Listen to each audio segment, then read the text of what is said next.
हर साल आता है और हर साल हम महिलाओं की बात करते हैं, लेकिन अगर पिछले कुछ सालों की बात की जाए तो कितना बदलाव देखने को मिला है। महिलाएं जो हैं वो अपना तो करती ही हैं, पूरे घर को संभालती हैं, पर अपनी बच्चियों को जिस तरह से सपोर्ट कर रही हैं वो बहुत अच्छी चीज़ है। जो अपने बेटों को भी एक सीख दे रही हैं कि किस तरह से परिवार में अच्छे से एक सामंजस्य बना के चलना चाहिए, वो एक बहुत अच्छी चीज़ है। कहीं न कहीं बेटियों के माता पिता के मन में ये डर बैठा रहता है, लेकिन दूसरी तरफ जहां पर सरकार बेटी बचाओ बेटी पढ़ाओ की बात करती है, तो फिर क्या लगता है करनी और कथनी में कुछ अंतर है? वरना तो हमारे यहाँ हेल्थ के लिए, एजुकेशन के लिए जिस तरह की पॉलिसीज बनाई गई हैं, उससे हमारी महिलाओं को भी और हमारे देश को भी कहीं से कहीं पहुँच जाना चाहिए था।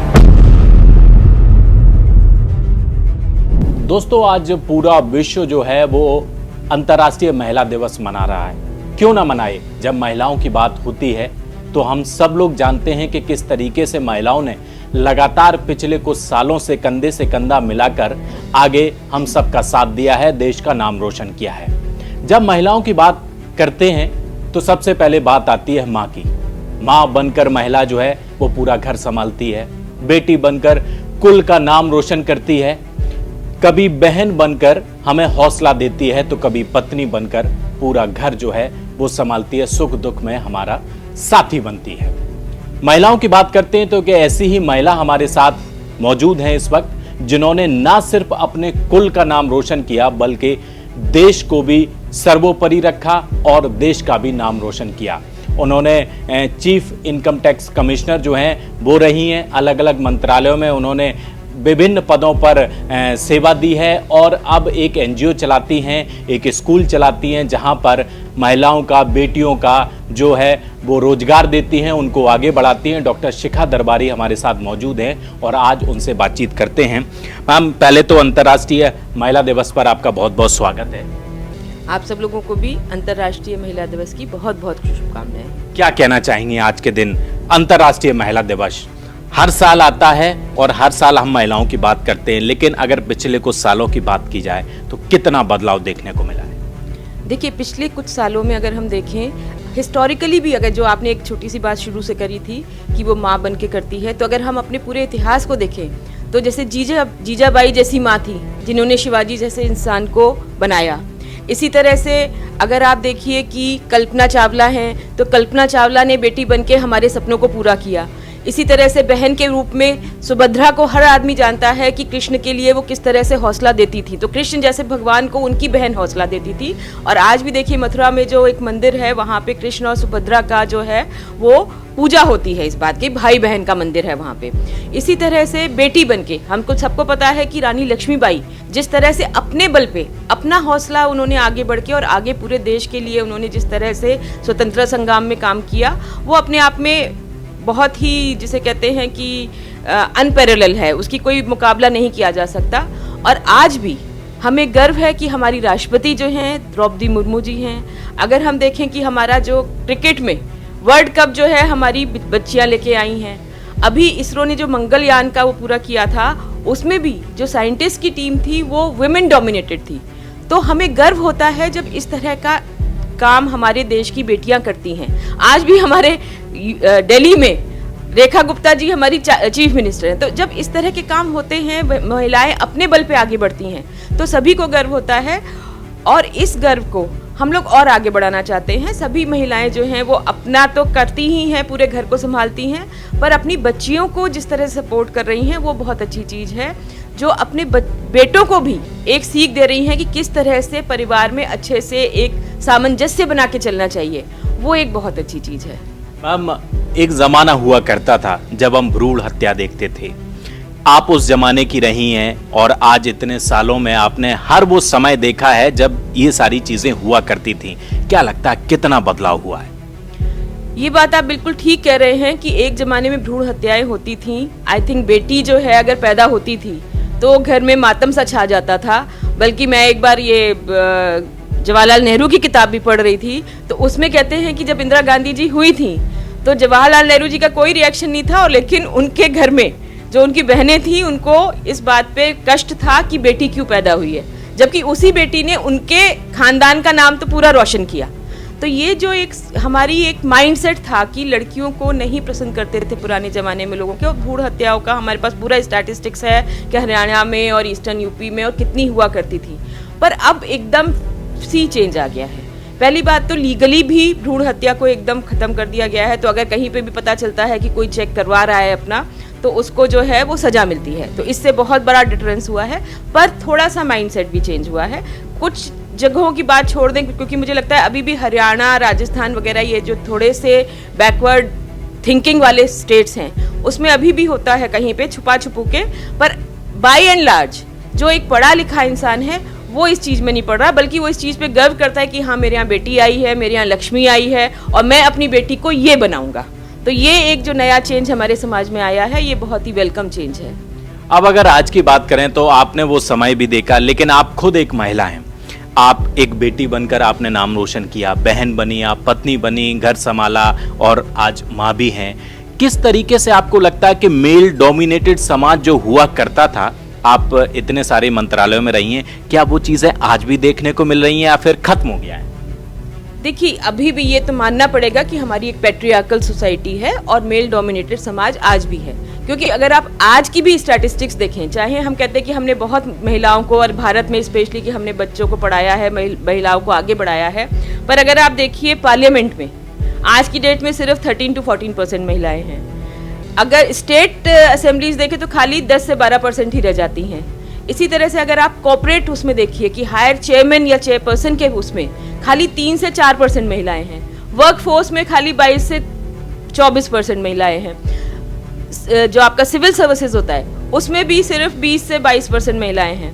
तो ये जो स्टैटिस्टिक्स है ये शो करती है कि चाहे हमने कितना भी अभी हम महिलाओं को सपोर्ट कर रहे हैं, पर आम जिंदगी में जो एक रियल पोजीशन ऑफ पावर जैसे कहिए, या एक बोर्ड रूम होते हैं उसमें जो ग्लास सीलिंग तोड़ने वाली बात होती है, वहाँ पे महिलाएं आज भी नहीं हैं। ऑल्दो कोशिश चल रही है कि हम वो करें, लेकिन अभी भी जो है ना पुरुष प्रधान समाज है।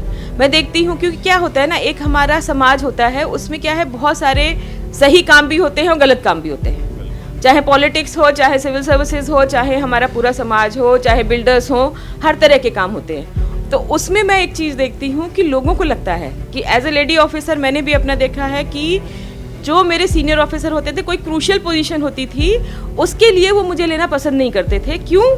क्योंकि उनको लगता था कि शायद ये कुछ गलत काम ऐसे होंगे जिसको ये करने से या तो मना कर देगी या कर नहीं पाएगी।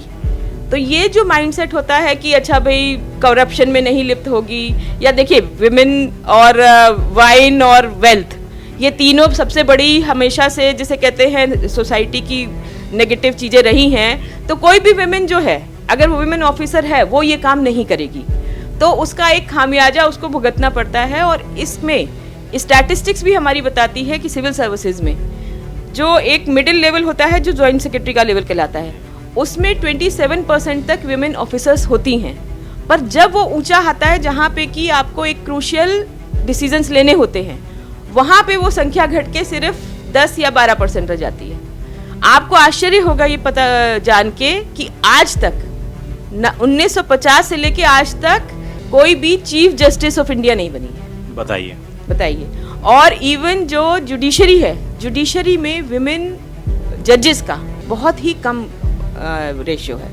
तो क्योंकि क्या, जो मुझे लगता है क्योंकि उसके लिए जो है आपको पहले एडवोकेट बनना पड़ता है। 15 साल का एडवोकेट हो, 5 साल के एडवोकेट हो, वो आप एग्जाम पास करें, तो वो जो एडवोकेसी होती है उसमें शायद महिलाएं कम जा रही हैं। अब काफ़ी जा रही हैं, पर उस जमाने में क्योंकि कम जा रही थी तो आज तक हमें कोई चीफ जस्टिस ऑफ इंडिया तो नहीं मिली। लेकिन अगर महिलाओं की भागीदारी की बात करें ओवरऑल हर फील्ड में, क्या लगता है इसके पीछे क्या एजुकेशन की कमी है, या आज भी हम बेटियों को नहीं पढ़ा रहे हैं? आखिर ओवरऑल अगर देखा जाए तो क्या क्रूशियल पॉइंट है जहां हमें बदलाव करने की जरूरत है? सबसे बड़ा क्रूशियल पॉइंट जो है वो है माइंडसेट। क्योंकि जब तक हम अपना माइंडसेट नहीं बदलेंगे, जो एक ये फेमिनिन स्टीरियोटाइप्स होते हैं उसको नहीं बदलेंगे, तब तक आप जो है कभी भी अपनी बेटी को वो सपोर्ट नहीं दे सकते, वो जगह उसको नहीं मिलती समाज में जो उसको मिलनी चाहिए। जैसे अभी मैं एक एडवर्टाइजमेंट ही देख रही थी सुबह, मेरे इस पे यूट्यूब में आ रहा था कि एक बेटा है, वो कह रहा है कि मेरी बहुत सारी इनकम हो गई है, मैं इस इनकम का क्या करूं। तो ये फ्रैंकलिन टेम्पल्टन का एडवर्टाइजमेंट है। तो उसमें पीछे से उसकी माँ जो है वो खाना बना रही है, और वो खाना बनाते बनाते बोल रही है कि ऐसा करो तुम अपना SIP का टॉप अप करा लो, ये बड़ा सही समय है इस वक्त। तो वो उसको बेटे को समझ नहीं आता क्या कर रही है ये, क्या कह रही है मेरी माँ। फिर दिखाते हैं उस एडवर्टाइजमेंट में कि उस माँ ने मतलब उनका आवाज बदल दी, और वो एक मेल वॉइस में सेम बात कह रहे हैं कि बेटा इसमें क्या प्रॉब्लम है, तुम अपने SIP का टॉप अप करा लो, ये तो सही टाइम है। पर वो जब मेल वॉइस में हुआ तो उस बच्चे को समझ में आया कि हाँ ये सही चीज़ है। तो ये जो मेल स्टीरियोटाइप है और फीमेल स्टीरियोटाइप है कि फाइनेंशियल एडवाइस या फाइनेंशियल लिटरेसी जो है वो वुमेन नहीं बता सकती, खाना बनाना है तो विमेन ही बनाएगी, तो ये जब तक हमारा माइंडसेट चेंज नहीं होगा। और एक थोड़ी सबसे बड़ी हमारे देश में अभी भी प्रॉब्लम है लॉ एंड ऑर्डर की, कि हम अपनी बच्चियों के लिए बहुत जो है जब शाम को देर हो जाती है तो हम बेटे के लिए उतनी चिंता नहीं करते, पर बेटी के लिए फ़ौरन चिंता हो जाती है। तो ये हमारे देश को चेंज लाना पड़ेगा कि हम अपनी बेटियों को एक सुरक्षित एनवायरनमेंट दें, तभी बेटियां सही मायने में जो आगे बढ़ सकती हैं वो बढ़ेंगी। सिक्योरिटी की आपने बात की, बिल्कुल सही मुद्दा उठाया। कहीं ना कहीं बेटियों के माता पिता के मन में ये डर बैठा रहता है, लेकिन दूसरी तरफ जहां पर सरकार बेटी बचाओ बेटी पढ़ाओ की बात करती है, तो फिर क्या लगता है करनी और कथनी में कुछ अंतर है? देखिए क्या होता है कि हम लोग best of the policies government में बनाते हैं, पर जब वो इम्प्लीमेंटेशन लेवल पे आती हैं तो हम इम्प्लीमेंट उसको उतनी अच्छे से नहीं कर पाते। तो कहीं कथनी और करनी में चाहते नहीं हैं हम उसको अंतर करना, पर वो ऑटोमेटिकली हो ही जाता है। अगर आप देखिए बेस्ट ऑफ द पॉलिसीज जो हैं, वरना तो हमारे यहाँ हेल्थ के लिए, एजुकेशन के लिए जिस तरह की पॉलिसीज बनाई गई हैं उससे हमारी महिलाओं को भी और हमारे देश को भी कहीं से कहीं पहुँच जाना चाहिए था, पर वो हो नहीं पाता क्योंकि इम्प्लीमेंटेशन स्टेज में प्रॉब्लम आ जाती है। तो चाहे बेटी बचाओ बेटी पढ़ाओ की हम बात करते हैं, पर आज भी आप जानते होंगे मैं कस्तूरबा गांधी बालिका विद्यालयों के लिए काम करती हूँ। ये विद्यालय में बेसिकली सारी drop out girls of under privilege families आती हैं। तो वो जो अंडर प्रिविलेज फैमिली की ड्रॉप आउट गर्ल्स आ रही हैं वो कहाँ से आ रही हैं? दैट मीन्स कि हम सारी बच्चियों को नहीं पढ़ा पा रहे हैं, तभी तो हम उन ड्रॉप आउट गर्ल्स को उनके घर से लेके और इस स्कूल में रखते हैं। तो ये अभी भी समाज में, और फिर क्या होता है गरीबी है हमारे समाज में, तो उस पॉवर्टी की वजह से क्या होता है कि अगर लेबरर है, रिक्शा चला रहे हैं या इस तरह का कोई तबका है, तो वो क्या करेगा कि भाई घर में कौन संभालेगा घर को, जब माँ और बाप दोनों लेबर के लिए निकल गए या किसी भी काम के लिए निकल गए। तो फिर ये एक सिंपल माइंडसेट हमारी सोसाइटी में आ जाता है कि चलो जो बड़ी बेटी है वही घर को संभाल लेगी। तो इस तरह की चीज़ों में जो है वो ऑटोमेटिकली बच्ची जो है उसके ऊपर घर का बाहर बहुत छोटी सी उम्र पे ही आ जाता है। तो ये जो है, ये जब तक हम माइंडसेट चेंज नहीं करेंगे तब तक हम अपनी बेटी को, जब हम बार बार कहते हैं कि बेटी बढ़ाओ बचाओ बेटी पढ़ाओ, तो बचाओ वाला काम तो मुझे लगता है हो गया है, क्योंकि वो जो भ्रूण हत्या वाली चीज़ है वो मुझे लगता है बहुत ऑलमोस्ट ख़त्म हो चुकी है वो। पर अभी बेटी पढ़ाओ में हम तीसरी या चौथी तक पढ़ा देते हैं या 7वीं या 8वीं तक पढ़ा देते हैं, पर वहाँ तक ठीक है, उसको पढ़ा तो दिया, पर वो सही मायने में उस पढ़ाई से अपना कैरियर नहीं बना पाती। तो हमें अगर पढ़ाना है तो हमें ऐसे पढ़ाना है कि वो फाइनेंशियली सेल्फ डिपेंडेंट हो जाए, तो उस पढ़ाई का कोई मतलब है। अदरवाइज ठीक है, पढ़ाई की अपना एक अपनी वैल्यू होती है, पर फाइनेंशियल इंडिपेंडेंस के लिए फिर उस पढ़ाई की कोई वैल्यू नहीं रह जाती।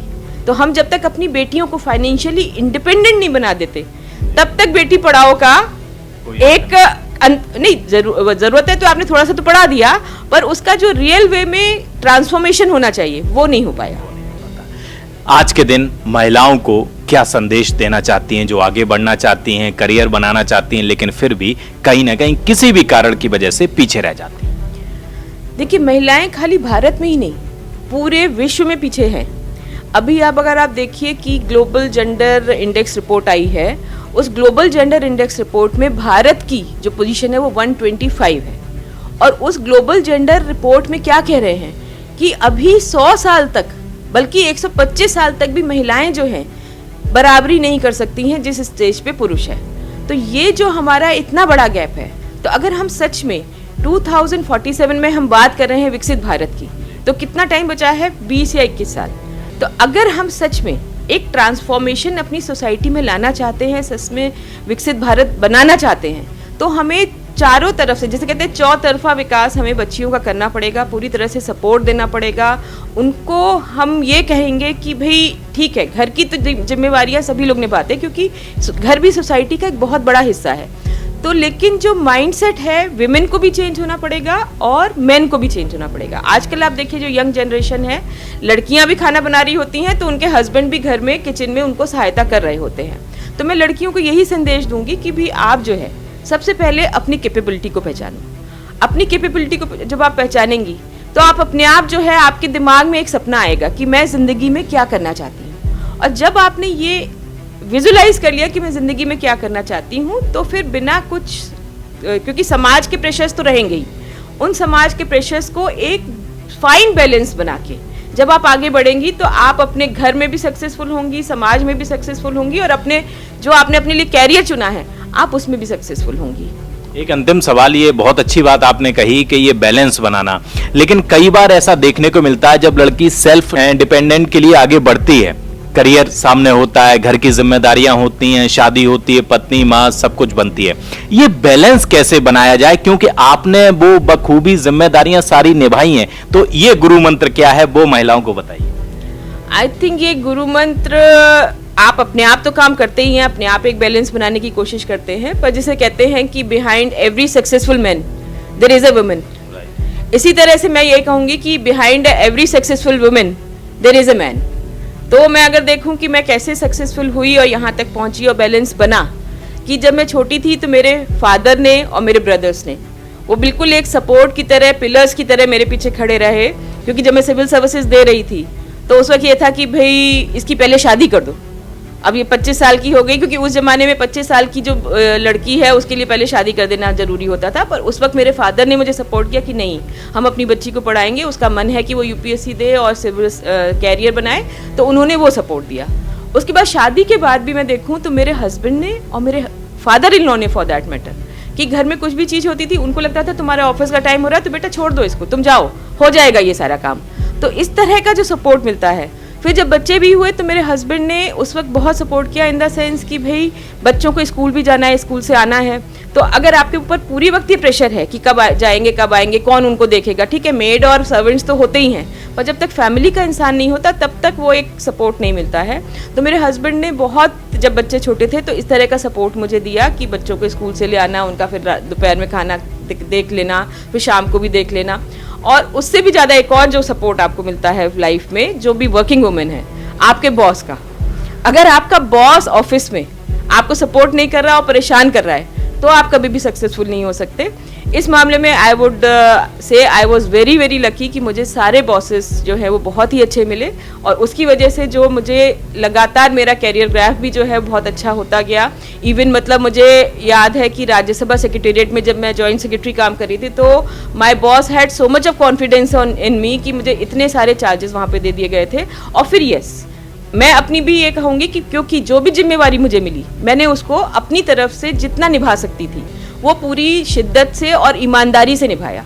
तो वो जब आप करते हैं कि आप ईमानदार हैं अपने काम में, तो वो ईमानदारी हर रिश्ते में नज़र आ जाती है। तो आपका घर भी अच्छा चलता है, आपके रिश्ते भी अच्छे चलते हैं, आपके बच्चों को जो संस्कार देने हैं वो भी अच्छे चलते हैं, और जो कैरियर में जो आपको परफॉर्मेंस अपने नेशन के लिए करनी है। क्योंकि मैंने बजट डिवीज़न में भी जैसे बजट बनाया, तो बजट के टाइम पे आई रिमेंबर कि हमारे जो एक बॉस थे वो बोले कि नहीं, लेडी ऑफिसर को इस जगह नहीं रखेंगे क्योंकि ये बहुत डिमांडिंग काम है। पर जब आपने सीरियसली काम किया और उन्होंने देखा कि ये डिमांडिंग काम भी कर पा रही है, तो खुशी खुशी अगली बार उन्होंने आपको उसी जगह पे दोबारा से दिया। तो ये आपका अपना भी एक कैलिबर होता है कि आप लगातार मेहनत से काम करते जाएं पर सारा बैलेंस बना के चलें। तो ये सारा बैलेंस जब आप जिंदगी में बनाते हैं तो आप हमेशा सक्सेसफुल होते हैं। बात करने के लिए बहुत बहुत शुक्रिया। तो दोस्तों, पूरा विश्व जो है वो आज अंतर्राष्ट्रीय महिला दिवस जो है वो मना रहा है, और क्यों ना मनाए। मैं तो कहता हूं कि हर दिन महिला दिवस होना चाहिए, क्योंकि घर में माँ होती है, बेटी होती है, बहन होती है, पत्नी होती है, जो हम सबका डेली ध्यान रखती हैं और कहीं ना कहीं हमारे हर सुख दुख में खड़ी रहती हैं, और हमें भी लगातार उनका सपोर्ट करना चाहिए, उनके करियर को आगे बढ़ाने में पूरी मदद करनी चाहिए। खबर आपको कैसी लगी कमेंट कर हमें ज़रूर बताएं, चैनल को सब्सक्राइब करें और हाँ, शेयर करना बिल्कुल मत भूलिएगा, क्योंकि ऐसे ही तमाम अपडेट्स जो हैं वो हम आपके लिए लाते रहते हैं।